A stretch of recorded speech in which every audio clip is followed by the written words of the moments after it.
Sa harap ng buong pamilya, sinabi ng kapatid ko, wala kang ambag sa buhay namin pero hindi niya alam ang lihim na matagal kong itinago. Ako si Mia, at sa loob ng 25 taon, ginawa ko ang lahat para sa pamilya ko. Simula bata pa ako, palagi kong naririnig ang parehong salita mula sa mga tao sa bahay. Si Mia. Tahimik lang yan. Wala namang mararating.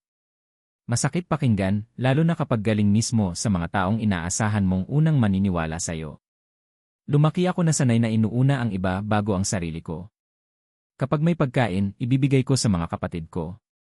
Kapag may bagong gamit, sila muna. Kapag may problema ang pamilya, ako ang unang hinahanap.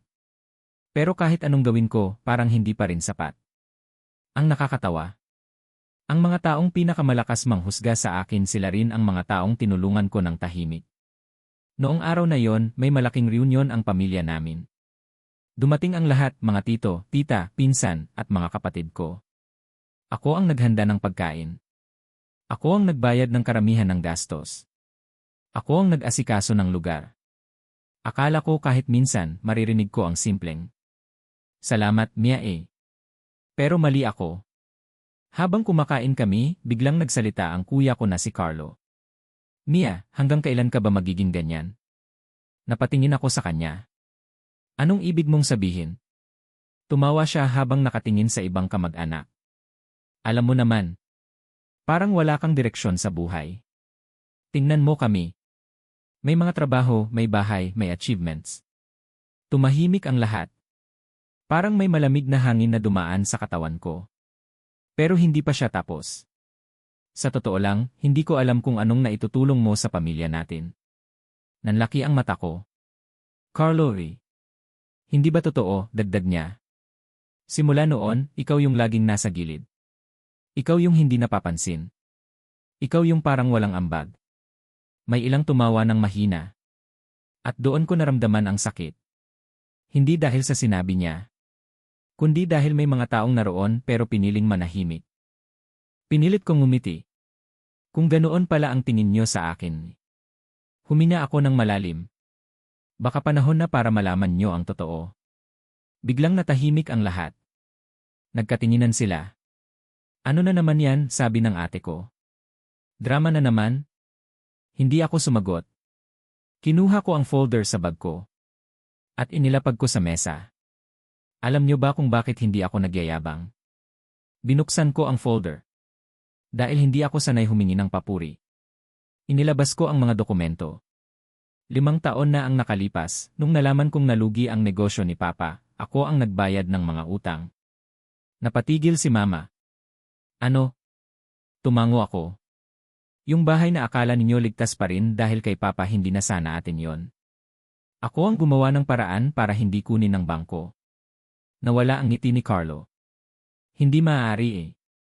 "Pwede," sagot ko. "Yung tuition ni Bunso." "Ako rin." Napaiyak ang kapatid kong si Liza. "Yung operasyon ni Mama." Ako ang naghanap ng paraan. Tahimik. Walang nagsasalita.